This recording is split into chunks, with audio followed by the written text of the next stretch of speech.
Magkaigsunan, matag karon ug unya makadawat kami og inyong mga pangutana. Happy Whispers meeting ibog nakalibot. Atong tulmanon oras sa atong Padaran ko silang issue na walay kalabutan sa Diyos. Magdesidir na ganita nga mo serbisyo sa atong Ginoo. Ang yawa, pangita o pamagi, mo-offer na mura-mura po ug iya sa Diyos. ang inaan kaya arigahan ang napulog na mga anak. Ako kalimutan yun sa Ginoo. Nga ang tanang mga kalisod iyang isukli.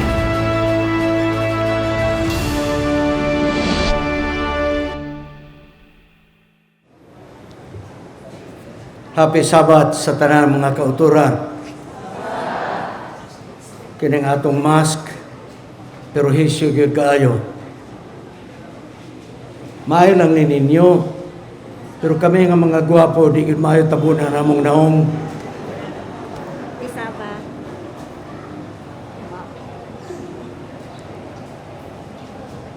Abi ninyo mga kaigsonan kining libe tao. Kini mao naman iuso karon. Ganahan ko ani. Kay napulo ka buok, makahimo na kog habol sa balay mga kaigsonan.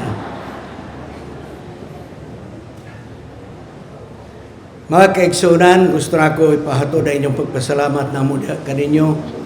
Tungod kay wala gyud ko mag-expect nga ingon ani kadaghan ang among sabot ni Madam Kayuna nga District B, A. District A o District B? Oh, A. Mora to nga akong imagination nga katong dito sa farmers, ingon ra po to kadaghan. Kagabi grabe nga akong kakurat nga ara naman daghan na labaw na karon. Kaya mga pure Adventist niya na gyud Sabado.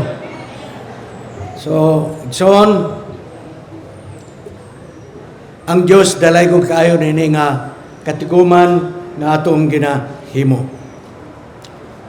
Kagabi ako i-explain unsa gyud ang inyong madalas sa inyong iglesia inikatapos sa atong mubo nga seminar. Dayon nagpasantop ko, nagpabalo ko kaninyo nga duha ang atong katuyuan ni atong mini seminar. One, makatabang kini kung naamoy personal nga problema sa inyong kabinyon, makatabang kini. Two, bisag wala mo'y problema, apan kung moapil mo ni ini nga seminar, mahimo mo nga maayo nga magtatambag sa mga kaubanan nato nga dunay mga problema. Ako nang giingon kaninyo kagabi nga ang atong iglesia dili exempted sa problema sa panimalay. Kay gusto sa yawa nga kutaon ang atong kaminyoon. Busa kagabi, nagiskot kita sa Theology of Marriage number 1. It is God's institution to make man and woman productive and happy. Muna tuyo sa atong Diyos ng kaminyoon, ang asawag ang bana, malipayon o mabungahon. Muna tuyo, mga kaigsunan. O kagabi ato na isgutan nga ang malipayon nga panimalay ato ning makabot, ato ning maabot sa aton kaugalingong desisyon. O ang ikaduha, mga kaigsunan mao, nga ang kaminyoon is a total commitment. Pakig-unong sa sawag bana. O ang ikatulong nga inyong madala sa inyong iglesia mao, nga ang kaminyoon adunay eksklusibo nga responsibilidad alang sa asawa o bana. Mangayo lang kog dispensa sa nag-prepare sa atong program nga duha ka lectures karong nga buntag dayon divine service. Mayo lang na kung intern pa ko kay murag kaya na mga kaigsunan. Way mo makakita sa akon malam na kuya nga hatagan ko sa tatlo ka responsibilidad subong nga aga mga kauturan. So duha lang mga kauturan ha. Duha lang. Ang atong himuon karon mao lecture ko dayon atong singing groups ipaandam diha. Bupahulay ko kadiyot. So, ang second lecture nako will serve as a divine service. Okay ba, mga kauturan? Pwede ba nga atong palakpakan ang atong women's ministry, mga kaigsunan? God bless you. Salamat sa atong women's ministry. Sector 6B, A. Maglibog man ta ng A o B, oy. Okay. A, mga kaigsunan. Kay sila yun din mo ay ninguha na mahimo nga malampuson ang ato nga seminar. Gusto na ko ipabulokan ninyo nga dili ini live karon kay wa may live, wa may mga kagamitan para sa live. Kung dili ang atong is media ministry gi-record mga kaigsunan kini kapara so next Sabbath 3 Sabbats mga kaigsunan ang atong ginhiwat subong amo ang ako ipakita sa atong YouTube. 3 sessions, 3 ka Sabado mga kauturan ang atong seminar mo'y atong ipakita sa YouTube sa tibuok nga kalibutan. So palihog, kung wala pa mo makasubscribe, please subscribe sa atong S&S Media Ministry. Kung friends na ta sa Facebook, well and good. Pero kung dili pa ta friends sa Facebook, adto mo sa YouTube. O ang pangalan sa akong YouTube channel mao, full name nako, Wendell Mongaya Serrano. Okay? Hinauton ta nga kini inyong timan-an aron nga makasubscribe kamo ni ini. Ug malipay ako sa pagpabalo kaninyo nga ang atong subscribers niabot na og 20,000 mga kaigsunan. Praise God. Praise God. Pila na kaninyo ang nagtan-aw, nag-subscribe sa atong YouTube channel, please, isag kamot. Okay. Kamong wa mag-isa, kinsa mang YouTube yung kitanaw kang pukwang tingali. Nganong wa mang yun mo apel. So kamong wa pa mag-subscribe, please subscribe mo. Og lain nga balita, ang atong S&S Media Ministry, last July, nag-celebrate kita sa ika-9th year sa atong S&S Media Ministry. Ang Diyos magapanalangin alang kanato nining tanan. Akong balikon sa pagpabalo kaninyo nga adunay libro nga among gidala ni Mrs. Serrano. DVD sa Happy Family Bisaya. DVD sa compilation sa akong sermon Bisaya. DVD sa compilation sa hermeneutics, mga teksto nga nakinahanglan og explanation. Among dala kini mga kaigsonan. Og ang libro igsoon, The Interpreter. Please. First come, first serve. Kay usara ni Kabax ang among nadala kay hunaw-una namo nga gamay ra gyud ang atong audience, no? So first come, first serve lang. Ako lang ni-endorse sa atong advisor sa women's ministry, mga kaigsonan, si Madam Kayuna. Ako rin endorse ningo sa Kabax. Mayo na kay kung magkamali-mali ang pagbayad, pwede raman siya mutapal kay may kaya man. Mga kauturan, ha? Okay. So, ang sulod sa atong libro, mga kauturan, biographical, life story sa duha ka akong kinabuhi sa wala pa ko mapastor og sa napastor nako. Very colorful ang gihatag sa kinabuhi sa Dios kanako, which personally I don't believe nga mahimo akong pastor, mga kaigsunan. Inspirational, motivational kini nga libro. Dayon kini gi-edit ni Dr. Jonathan Katoliko, ang kanin atong editor-in-chief sa Southern Asia Pacific Division. O gisabit nako kini sa Philippine Publishing House, nakapasar sa editorial board, mo nga kini gi-publish sa Philippine Publishing House, mga kaigsunan. So please, get a copy of that book. Karon mga kaigsunan, ang atong theme, ang tema sa ato nga seminar, mao kini, Love That Binds. Kagabay na mangkot ako, kag subong mamangkot na naman. Unsa gyud ang nagbugko sa inyong kaminyoon? Salapi, kabtangan, dako nga propiedad, mahanaw na, mawala ra na. Unsa man gyud nagbugkos sa atong kaminyoon? Kagwapo kagwapa, mayo na kung batanon pa mo, pero matiguang na mo. Wag yo'y tiguang nga nagkagwapo mga kauturan. Ang tigulang nagkamaot gyud ang naong bisag usaon. Personally, di na ko ganahan manamin sa akong naong. Kay dako nagkalahian ang akong naong sa diha nga 18 anyos pa ako. Karon igsoon wa na. Memorization ko na nagpanudlay, total gamay na sudlayon nun. Madala nagkahig. Di ba? Apan kung ang atong kaminyoon, gugma ang nagbugkos, bisag unsa nga problema mulahutay. Muatubang sa problema. Dili magkawatak-watak o dili mabungkag. Kagabi atong gitunan, ngang kalipay o kagubot sa atong relasyon sa kaminyoon, depende sa atong kagustuhan. Ang kalipay, reachable, doable, mga kaigsunan. O karon nga atong paisgutan mga kaigsunan, ako lang gibali ang ikatulo, maulay akong ikaduha karon. Exclusivity of marriage. Unsa man kining pagka-eksklusibo sa bana og asawa.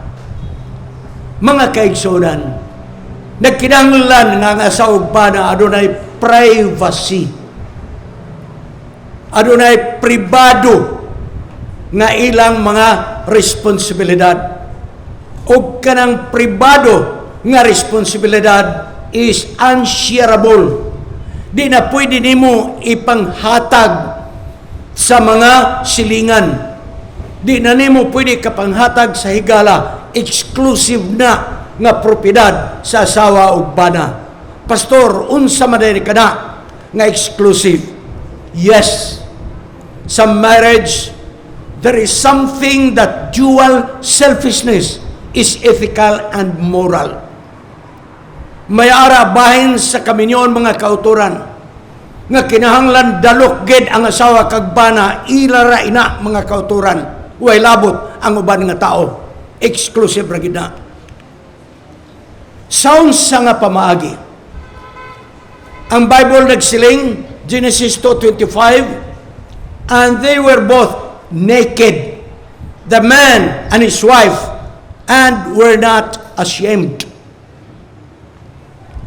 Og ang asawa ug ang bana hubo, ano na sa Ilonggo? Ubad? Uba. Well, uba ang asawa kag bana. Kagway na huya. Ato ng tanahon. Ngano nga naghubo-hubo man.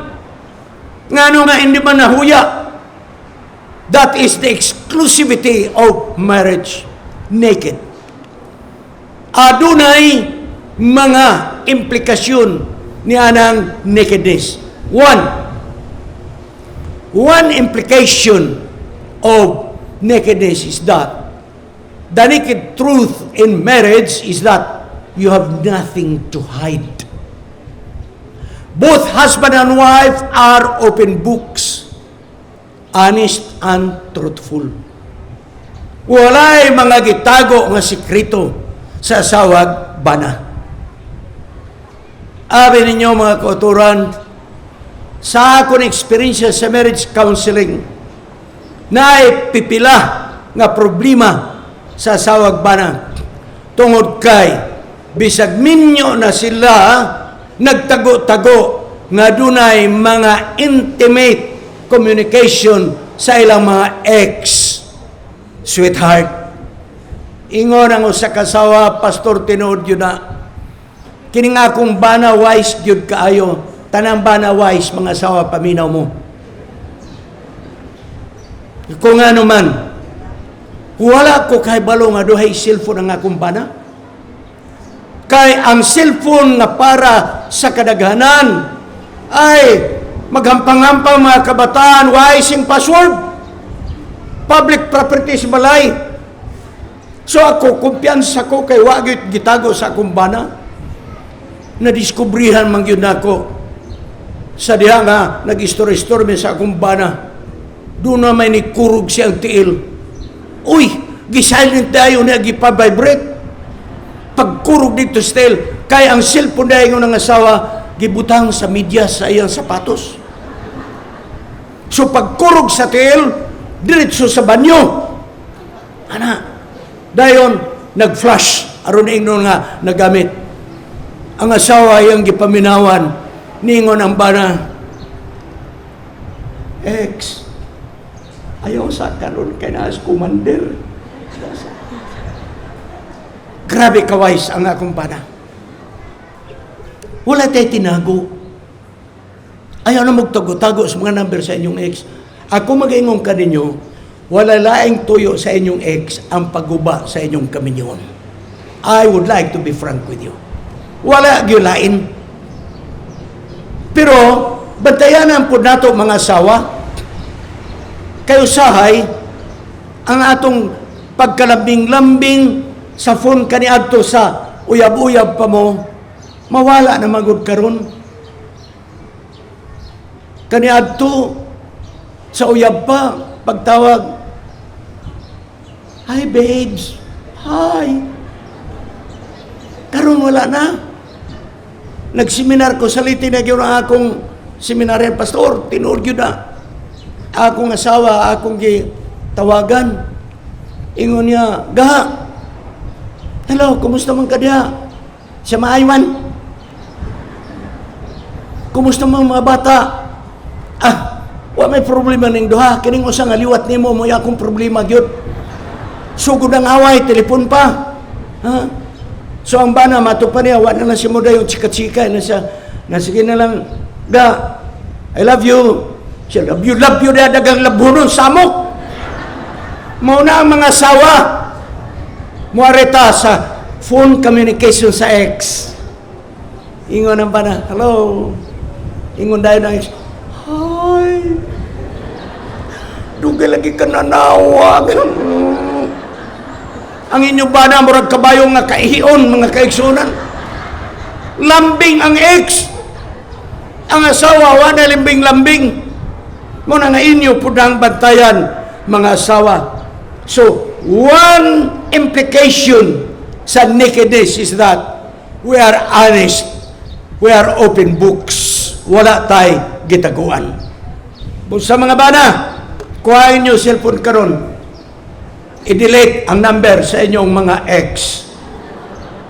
Ingon ang asawa, pagkawa sa akong seminar, Pastor, bisa pag i-delete, memorize na sa akong bana. Wagi baut ani nato mga kaigsoon. Mo nga ni atay seminar karon. Natay seminar kay naay uban nga mga Adventista nga mga maldito ug maldita gihapon sa ilang kaminyoon. Ha? Okay. So, ikaduha nga implikasyon sa nakedness, that husband and wife have no more professional vocation and employment ranks at home. Sa panimalay, nawala ang ranggo nato sa atong trabaho. Manager ka sa bangko nga asawa, ang imong bana, janitor sa Kapitolyo. Pag-abot ninyo sa balay, walay janitor, walay manager. Kung ikaw, usa ka halangdong barangay captain sa inyong nga barangay, ang imong asawa na sa balay, pagsulod nimo sa balay, dili naka barangay captain. Ang imong pagka-barangay captain, tuara sa barangay hall, walay labot ang balay. Inyo ako na intindihan mga kauturan. Dako ang problema kung sa atong ranggos trabaho sa gawas, pag-abot sa balay, dado na to ang atong ranggo. Pananglit mao na ang atong pamaagi. Sawa pa ko mag-retire. Ako ang presidente sa Whole Mindanao, South Philippine Union Conference. Unya, si Mrs. Sirano, akong sekretary. Kung pag-adto na ako sa balay, presidente lang gihapon ko, kaluoy sa akong asawa. Mao nga inyo ning hinumduman nga pagsulod nyo sa balay ang lalaki, bisag chief of police pakas Kidapawan City, pagsulod nimo sa barangay, sa imong balay, dili na kat chief of police. Ang imong ranggo nga nabilin, usa na lang, bana ka. Og ang asawa nga manager sa bangko, pagsulod sa balay, wa na kay ranggo, ang imong ranggo, asawa. Mo ni problema ka usay, mag-contest mangguta. Contest ta. Kinsa kay bright na to. Produkto ko sa SPC o produkto sa Kabakan State University. Bangga-bangga ta. Problema na, mga kauturan. Kinahanglan, wala tay mga ranggo nga dadon sa atong panimang. Pagsulod nato sa balay, wa day ranggo. Ang lalaki, bana. Ang babae, asawa. Ikatulo nga implication. Pag-ingon, ang lalaki o ang babae were both naked and were not ashamed. Ang implikasyon na is sexual intimacy. Sexual intimacy. Mga kauturan, ako ni siling sa inyo. Sex is an important component of marriage. It is God's gift to husband and wife for their ultimate happiness exclusively. Importante na nga gift sa ato nga Diyos. Gasa ka na sa Diyos, mga kaigsunan gihatag sa asawag bana para sa ilang eksklusibo nga kalipay. Ang ubang banggod mo ingon, Pastor, nagminyo ko, dili gyud sex sa akong toyo. O sa may mong toyo? 7. Nya napag atong mga konserbatibo kayo, patawaron lang ko ninyo, mga konserbatibo, Pastor, Sabado man ron. Nganong isgutan man nato ng sex? Hala, di nato isgutan kay Sabado. Bubalik mo ugma. Kuti-kutihan mo niya, di man mo mutambong ini ka Domingo. Tanaw, Regson, so wala pa ang adlawng igpapahulay nga balaan. Gibutang na sa Dios ang balaan nga kaminyoon sa Eden. Og ang kaminyoon dili lang nga barkada. Dunay lahi nga relasyon. It's a gift. Gihatag na ka na sa Diyos nga kalipay. Ambot lang ninyo. Pananglit na sa pa mong kasla, wa pa mong gikasal. May nga na, sige, babes, maghimotag personal confession sa di pa ta magpakasal. O sige, ingon ang lalaki, ako'y una. Babes, magpakasal naman ta na, agyo ko'y confess ni mo. Ingon ang babae, sige lang, bisag unsa na, dawat ko na. Yan na, babes. Mutugang yun ko ni mo tinuod yun. Lalaki ko, magminyo man ta. Ang akong problema, na ako'y Armalite pero di mo buto. Muminyo mo anang laki ha. Abe, mangutan ako ninyo. Muingon ang babae, manghipo, di madayo ng kasal. Kaya gayon si Pastor Sirano ang kaminyoon, gubat ni.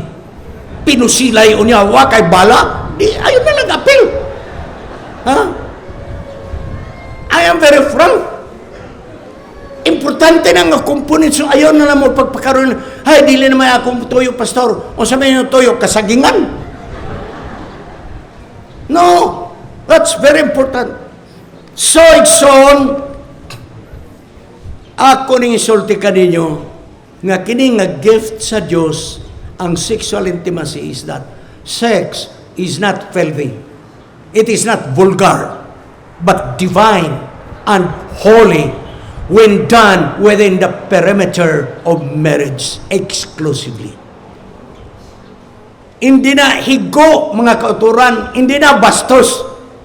Basta ginhiwat sa asawa kag bana.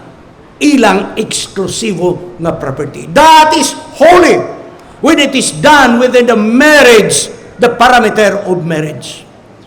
Sex is not a sin, but misuse of sex becomes a sin. Busa mga kauturan, it is a sexual intimacy, and then it is a corporate activity and mutual consent. So kini nga buluhaton ni both sa sawag bana, pero kinahanglan dunay pagtugot sa usag-usa. Dili kay budasbag lang usa nga wa pamusugot. Di na pwede, mga kaigsunan. Akong balikon. It is a corporate activity and mutual consent. By the way, muatras ko gamay. Nganong ako manang gisgutan? Tungod kay sa among pagtuon sa marriage counseling, upat ang major nga problema. Nga kung di nimo hatagag pagtagad, muguba ni panimalay. 4 major problems. Napay ba problema pero ino na to murag sanga-sanga, but 4 major problems. 1, finance. Muguba ni panimalay, walay kwarta. Sige lang taglabing-labing ani wa tay gilungag. Walay kwarta. O pag daghang kwarta, mamaldito lagi ang bana basta daghang kwarta. Mga kauturan, muguba po nagpanimalay. Finance. Ikaduhang nga problema is religion. Gubot ang panimalay kung dili pareha tao pagtulunan. Gani, usahay mo sangko sa panagbulag. Third, too much interference of in-law. Sobra nga pakiglabot sa mga ugangan. Mga ugangan, tanaw mo na ako. Kay daghang ugangan nga mugubaw panimalay sa ilang mga kabataan. Bisag unsa ka labing ang inyong anak sa asawag bana, muintra gani ang ugangan sa ilang problema, guba ang panimalay. Too much interference. O ang ikaupat nga muguba sa panimalay is very silent. Sex. Muguba nagpanimalay. Ang problema lang, di mo kabalo. Nga mao'y problema. Nga naman, kung kwarta ang problema, mangutana ang imong igsoon, sister, sige man mag-away, ay, wa may kwarta. Problema. Maka-announce ka. Maka-announce ka. O sa may sulban ng pastor, dakpa ng mga bumbay nga nagpa 5-6, makakwarta ka na. Sulban. Brother, o sa problema, ay, lahi yun na akong asawa, kay dili, pareha na itong pagtuo. Maka-announce ka. Sister, o sa problema, ay, akong ugangan, hilabtunon. Maka-announce ka. Aritas ka upat, sex. Sister, o sa problema, wag kay labot. Kilaon ta kayo ron. Nasabta ko niyo mga kauturan. Amo niya ang problema nga hindi pwede i-announce. Pagkagabi, gaaway mo sa inyong asawa, pana, kaya ang asawa di mo hatag. Bugto ang hikot sa muskitiro. Pagkaga, namangkot ang anak, nay, gaaway mo ni tatay. Away wa kay labot si paun ta karon na more imo. Mga kaigsunan, di lang ninyo makita tungod kay sikreto na nga problema. Pero ako nga marriage counselor, daghan ka patambag sa ako nga problema ka na. Sumuni nga ako ning isgutan, pero tungod kay general public man please understand me. Mugamit ko mga parabol, mugamit ko mga figure of speech. Kung hindi pagid ko ninyo maintindihan sa mga parabol kag mga figure of speech, paghuman sa akong lecture, dirita, Wa na'y parabol-parabol. Harap-harapan na ta mag-istorya. Ha? Gisa na kanina sa kadaga na to, di na to ni gamitag parabol. Atong wala-walaon ng mga gagmayng kabataan aron maglibog. Muingon ko magpinusilay. Una-una mga bata, kung sama, may enkwentro sa bukid. Ha? Ato nang wala-walaon, kita lang mga mature, mga kaigsunan. Para sa dalaga maulitaw, you are privileged today. Kaya nga atong iglesia, dagang seminar sa manini. Kamu nga kaubanan ako mga malam para sa ako, nabay seminar na to sa una. Wala. Naminyo ta. Humanang kasal, nanguli ng mga bisita. Ingon ang asawa, babes. Mag-unsa man taan eh. Ingon ang bana ambot. Ingon ang asawa, magdula ng taglastiko. Litik. Ingon ang bana, mas mayon Julin. Ano man? Wa may seminar sa unang panahon. Wa may tudloy nga day ang lalaki na Armalite. Wa gyud nagsulti na mo anak. Wala. Wa gyud nagtudlo nga kining kaminyon mura ning basketball. Ngang bana mo igadribble ang asawa mo ring mga kaigsunan. Wa gyud nagtudlo na to anak. Mao nga kami sa among panuigon katong amo sultian ta mo pamataka ra gyud tong amo mga kaigsunan. May gani ka na korek rapod. Pero bas nagagmali. Ha? Wa may nag-lecture. Kanunahan ay mga lecture, mga kaigsunan. Sa akong balikon, sexual intimacy is a corporate act. Corporate act, buti pasabot, bulaton sa sawag bana with mutual consent. Doon ay pagtugot. Okay. Moingon mo nga dila sex inyong tuyos kami nyon, ni ay sulti ni Apostol Pablo. Unang Korinto 7:3. A husband, mga bana, eyes to the screen, should fulfill his marital responsibility to his wife, and likewise a wife to her husband. Ang kaminyon doon ay gitawag sa marital responsibility. Kanang imong basakan nga damo ang ani, hindi na marital responsibility. Responsibility na as a father. Ha? Kanang imong dagko nga negosyo, that is not marital responsibility. Apan pagsulod nimo sa kwarto, nga kamo na lang duha, dahil manarangkag mong maayo, tanaw na to kay basig maablihan pagyud. Dahil ang kurtina tanaw na ito, ngawa gi makalili. That is marital responsibility. So kana nga buluhaton, dili na, maayo lang na, maayo lang wala. No! That is your marital responsibility. Gikinahanglan nga ang bana, mo activate yun, yan ang responsibility. O ang asawa, mga kauturan, kinahanglan usab muapil ni ana nga dula sa kinabuhi. Marital responsibility. Fulfill imong yun ang tumanon mga kauturan. Busa karong nga gabi, muduol mo sa inyong asawa, imong ingnon, asawa, unang Korinto 7:3. Magahimo na ko og marital responsibility. Dahil kamong asawa mo tubag, bana, nasabtan ko na nga. Dayon, kay ikaw akong paghahatagan. Ingon na ang kaminyon. Ha? Ingon na. So sexual intimacy is marital responsibility of both husband and wife. Responsibility ka na sa sawag bana. Apan inyong bantayan, mugamit ko figure of speech, ha? Kay general public ni. Kung maghimo mo niya ng marital responsibility, it is always a duet special song, mga kaigsoon. Duet. Duhag yun ang mag-special song.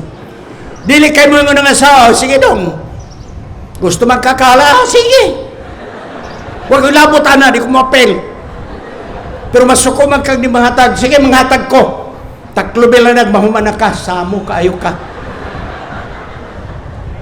Igsoon, di ko ninyo mailad. Because I have been in marriage counseling for the past 40 years. Kada ang mga atik-atik, nagsumbong na sa ako ang ubang mga bana o mga asawa. Ha? So, ang pinakamaayo igsoon, do it good. Solo special song is not good. No? Pasagdalan mo sila daw, ikaw naman, gikapoy ba ako, pero gusto man ka, hala, sige.